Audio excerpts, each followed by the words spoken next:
Well, for more on this story, let's bring in Mark Perelman, our political editor. Mark, what more do we know?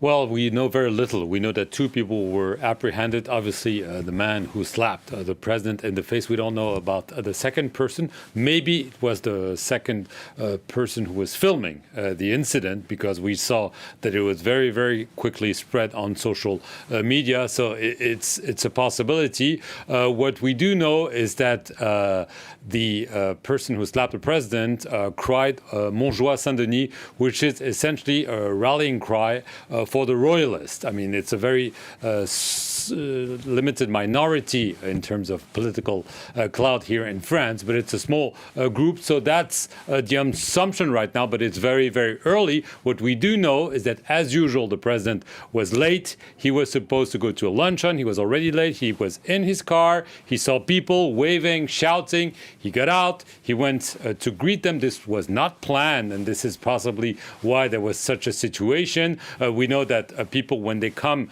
close to the president, they're frisked, but obviously they still have arms and hands that they can use, and so this can happen. And the president, immediately after the short footage we saw, continued to greet people as if nothing had happened. And the day, we're told by the Élysée Palace, is continuing as planned. The president is actually finishing a luncheon, and then he has another event. He's not mentioned the incident until now, and we can assume that he won't unless he's asked about it later on. Mark, what does it say about the current political climate here in France? Well, obviously, politicians from all across the political aisle have reacted, condemned, from the far left to the far right. We just heard the Prime Minister talk about violence. And yes, there is this notion that political discourse is becoming more and more violent.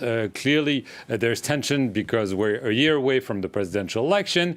There was all those months of lockdown. The president was essentially on a tour to celebrate the fact that restaurants will be reopened, including indoor restaurants, as of tomorrow.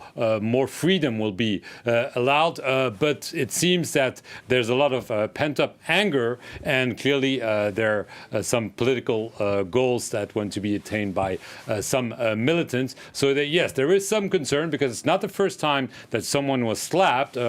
Someone actually tried to kill a few years ago the then president, Jacques Chirac, with a rifle. We didn't go this far, but clearly there's going to be concern about the security of the president and also other politicians who've been attacked or whose offices have been burned in recent months.